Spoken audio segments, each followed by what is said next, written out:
Assalamualaikum warahmatullahi wabarakatuh. Kita dari kelompok 2 akan menyampaikan presentasi yang berjudul studi Al-Quran, yaitu Al-Quran, Hadis, Wahyu, dan Ilham. Yang pertama Syafi'ul Imam, yang kedua Taufik Meleni, dan yang ketiga Muhammad Gilang Ramadan. Pengertian Al-Quran. Menurut para ahli, Muhammad Ali Asy'abani yang berasal dari Syria, Al-Quran didefinisikan sebagai suatu firman dari Allah Subhanahu wa Ta'ala yang tidak ada tandingannya, diturunkan kepada Rasulullah Muhammad SAW yang merupakan penutup para nabi dan rasul melalui perantara malaikat Jibril. Sedangkan menurut Dr. Syubi As-Soleh, Al-Quran merupakan kalam Allah Subhanahu wa Ta'ala yang merupakan mukjizat dan diturunkan kepada Nabi Muhammad SAW, ditulis dalam mushaf, diriwayatkan secara mutawatir, dan membacanya bernilai ibadah. 2. Pengertian Al-Quran secara bahasa.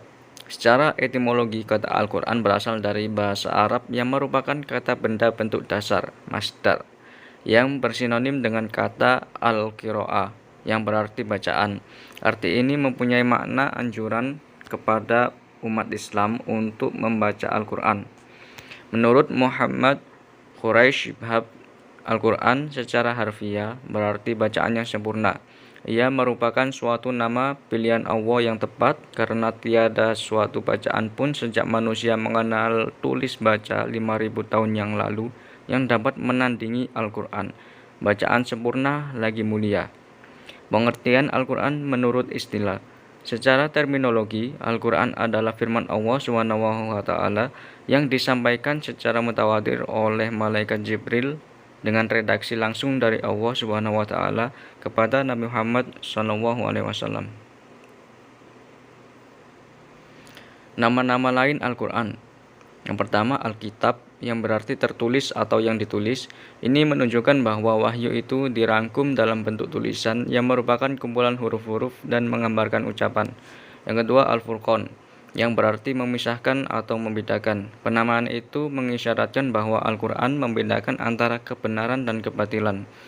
Yang ketiga, Az-Zikr, yang berarti peringatan. Penamaan ini berarti menunjukkan bahwa di dalam Al-Quran memuat berbagai peringatan bagi umat manusia. 4. Al-Tanzil, yang berarti yang diturunkan. Al-Ruh, yang berarti jiwa. Yang keenam, Al-Balaghah, berarti penyampaian atau kabar. Yang ketujuh, Al-Basyair, yang berarti pedoman. Yang kedelapan, Al-Bayan, yang berarti penerangan. 9. An-Nur, yang berarti pelita. 10. Al-Huda, berarti petunjuk. 11. Al-Busyra, berarti kabar gembira. Ke-12, Ar-Rahmat, berarti rahmat atau karunia. 13. Al-Mauzi'ah, yang berarti pelajaran atau nasihat. Dan yang ke-14, Asy-Syifa, yang berarti obat atau penawar. C. Perbedaan Al-Quran, hadis qudsi, dan hadis nabawi. 1. Dari segi bahasa, Al-Quran diturunkan dengan bahasa dan maknanya langsung dari Allah Subhanahu wa Ta'ala. Hadis qudsi adalah hadis yang maknanya dari Allah Subhanahu wa Ta'ala, sedangkan bahasanya dari Nabi Muhammad SAW. Hadis nabawi adalah maknanya dan bahasanya dari Nabi Muhammad SAW. 2. Perbedaan dari segi periwayatan. Al-Quran tidak boleh diriwayatkan maknanya saja karena dapat mengurangi kemukjizatannya. Hadis qudsi dan hadis nabawi boleh diriwayatkan maknanya saja. Yang terpenting dalam hadis adalah penyampaian maksudnya. 3. Perbedaan dari segi kemukjizatan. Al-Quran baik lafal maupun maknanya merupakan mukjizat. Hadis qudsi dan hadis nabawi bukan merupakan mukjizat. 4. Perbedaan dari segi nilai membacanya. Al-Quran diperintahkan untuk dibaca baik pada waktu sholat, surat Al-Fatihah, maupun di luar sholat sebagai ibadah, baik orang yang membacanya itu mengerti maknanya maupun tidak. Hadis qudsi dan hadis nabawi dilarang keras dibaca ketika salat dan membacanya tidak bernilai ibadah. Yang terpenting dalam hadis adalah untuk dipahami, dihayati, dan diamalkan. D. Pengertian wahyu. Menurut Hasbi tahun 1980-26, wahyu ialah isyarat yang cepat dengan tangan dan suatu isyarat yang dilakukan bukan dengan tangan. Sedangkan menurut Harun 1986-15, wahyu itu pemberitahuan secara tersembunyi dan dan dengan cepat, tetapi kata itu lebih dikenal dalam arti yang disampaikan Tuhan kepada nabi-nabi. Secara bahasa, wahyu berasal dari bahasa Arab wahyu yang memiliki arti memberikan isyarat atau pemberitahuan dengan cepat dan tersembunyi. Wahyu adalah firman Allah yang disampaikan kepada nabi dan rasul untuk disampaikan kepada umatnya sebagai pegangan hidup agar mendapatkan kebahagiaan hidup di dunia dan di akhirat. Macam-macam wahyu. 1. Cara bisikan atau wahyu secara langsung, di mana Allah langsung menanamkan pengertian ke dalam hati seseorang nabi yang dimaksudkannya berupa petunjuk, perintah, atau larangan dan sebagainya tanpa memakai perantara apapun. Termasuk juga ke dalam kategori ini berupa mimpi yang benar, yakni mimpi yang sesuai dengan kenyataannya. 2. Wahyu yang diterima nabi dari balik takbir atau dialog dari belakang hijab, di mana nabi mula-mula melihat sesuatu yang luar biasa atau mendengar suara-suara yang aneh, lalu ia memusatkan seluruh jiwa dan perhatiannya ke arah itu. Kemudian ia dapat mendengar suara wahyu dari Allah tanpa melihat dan mengetahui sumber datangnya suara itu. Perbedaan wahyu dan ilham. Dari segi pengertian, wahyu dan ilham dibedakan sebagai berikut. 1. Wahyu adalah pemberitahuan yang bersifat gaib, rahasia, dan sangat cepat yang khusus diberikan Allah kepada nabi dan rasulnya. Menurut Al-Qottan, pengertian wahyu secara etimologi meliputi A. Ilham al-fitri lil al-insan atau ilham yang menjadi fitrah manusia, seperti wahyu terhadap ibu Musa. B. Ilham yang berupa naluri pada binatang, seperti wahyu kepada lebah yang artinya, dan Tuhanmu telah mewahyukan kepada lebah di bukit-bukit. Di ilham yang berupa naluri pada pohon-pohon kayu dan di rumah-rumah yang didirikan manusia. Quran Surat An-Nahl ayat 68. C. Isyarat yang cepat melalui isyarat, seperti isyarat Zakaria yang diceritakan Al-Quran yang artinya, maka keluarlah dia dari mihrab lalu memberi isyarat kepada mereka, hendaklah kamu bertasbih di waktu pagi dan petang. Maryam 11.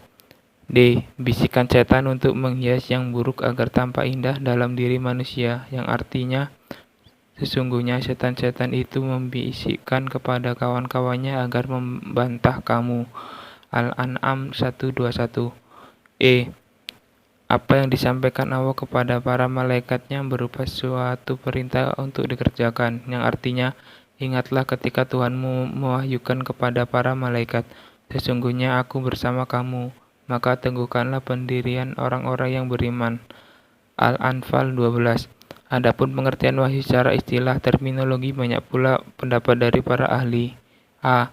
Wahyu adalah nama yang bagi yang disampaikan kepada nabi dan rasul dari Allah. B.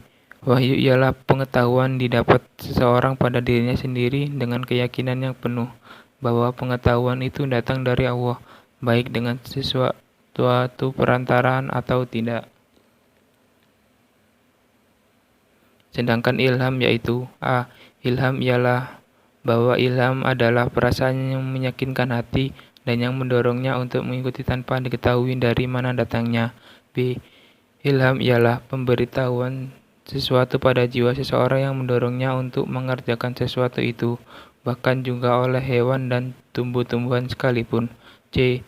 Ilham adalah sesuatu yang diresapkan Allah ke dalam jiwa manusia, yang orang biasa mungkin menyebutnya sebagai damir atau hati nurani.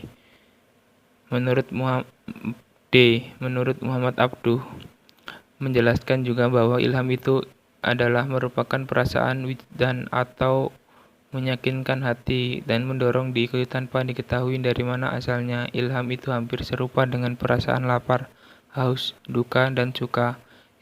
Menurut Quraisy Shihab, kata ilham dipahami dalam arti pengetahuan yang diperoleh seseorang dalam dirinya tanpa diketahui secara pasti dari mana sumbernya. Ia serupa dengan rasa lapar.